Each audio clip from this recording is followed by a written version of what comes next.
Special series लूट घर में आज हम आपको नोएडा के उन होम बायर्स की आप बीती दिखाएंगे जो पिछले 7 साल से बिल्डर के दफ्तर के चक्कर लगा रहे हैं, जो अपनी लाखों की गाड़ी कमाई गवा चुके हैं, लेकिन घर नहीं मिला है क्योंकि प्रोजेक्ट अधर में लटका हुआ है। दुख की बात यह है कि तमाम कोशिशों के बावजूद बिल्डर उनका पैसा तक नहीं वापस कर रहा है। इससे भी ज्यादा हैरानी की बात यह है कि बिल्डर आज भी नए ग्राहकों को अपने जाल में फंसाने में लगा हुआ है।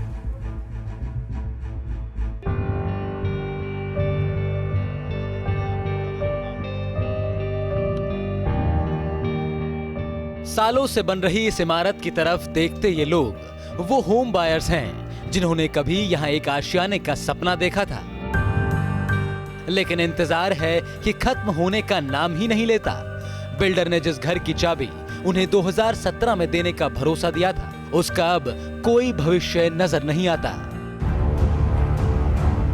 एक निजी कंपनी में नौकरी करने वाले दिनेश ने नोएडा में सुपरटेक के गोल्फ विलेज और गोल्फ कंट्री प्रोजेक्ट में 1 BHK का फ्लैट 2012 में बुक कराया।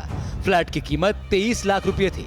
करीब 15 लाख का लोन लिया, 8 लाख डाउन पेमेंट किया। लगभग 90% भुगतान के बाद भी आज तक फ्लैट नहीं मिला।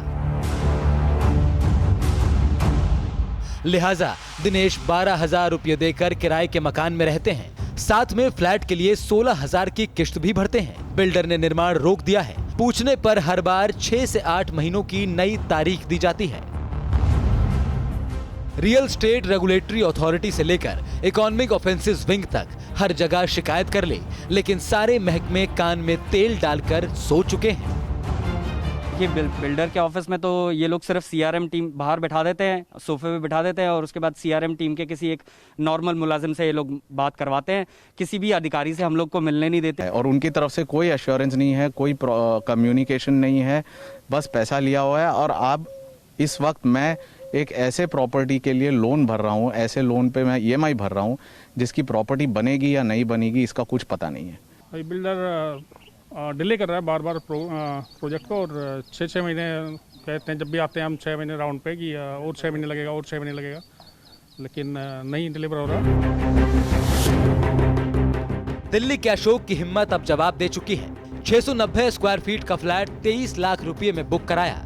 अब तक 10 लाख रुपए भुगतान कर चुके हैं, लेकिन प्रोजेक्ट तो अधर में लटका है। उम्मीदों पर पानी फिरता देख बिल्डर से पैसे वापस करने को कहा। 27 मार्च 2019 के रेरा के आदेश के बावजूद बिल्डर ने उन्हें ना तो फ्लैट दिया और ना ही पैसे लौटाए। हमने कई जगह गए, कोई हमारी सुनवाई नहीं हुई। मैं कोई बहुत बड़ा व्यापारी नहीं हूँ, छोटा सा आदमी हूँ। जो मेरी जीवन भर की जमा पूंजी थी वो मैंने इस उम्मीद से लगाई। पीड़ित होम बायर्स का आरोप है कि बिल्डर ने उनके पैसे का दुरुपयोग किया है, उसे दूसरी जगह डाइवर्ट किया, ग्राहकों और रेरा दोनों को गुमराह किया। हार कर उन्होंने कोर्ट का दरवाजा खटखटाया और साकेत कोर्ट के आदेश पर 5 अगस्त को दिल्ली पुलिस की आर्थिक अपराध शाखा में बिल्डर के खिलाफ FIR दर्ज करवाई।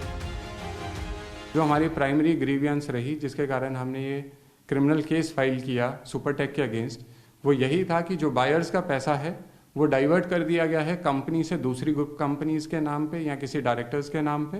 परस्यू भी कर रहे हैं प्रमोटर को कि वो आदेशों का पालन करे, और साथ ही फिर हम सेक्शन 63 में कार्रवाई भी इनिशिएट कर रहे हैं ताकि उनके ऊपर पेनल्टी लगाई जा सके।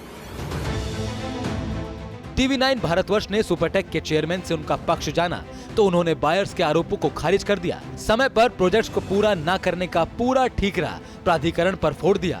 उल्टा प्राधिकरण के रेरा के दायरे में नहीं होने पर सवाल खड़ा कर दिया।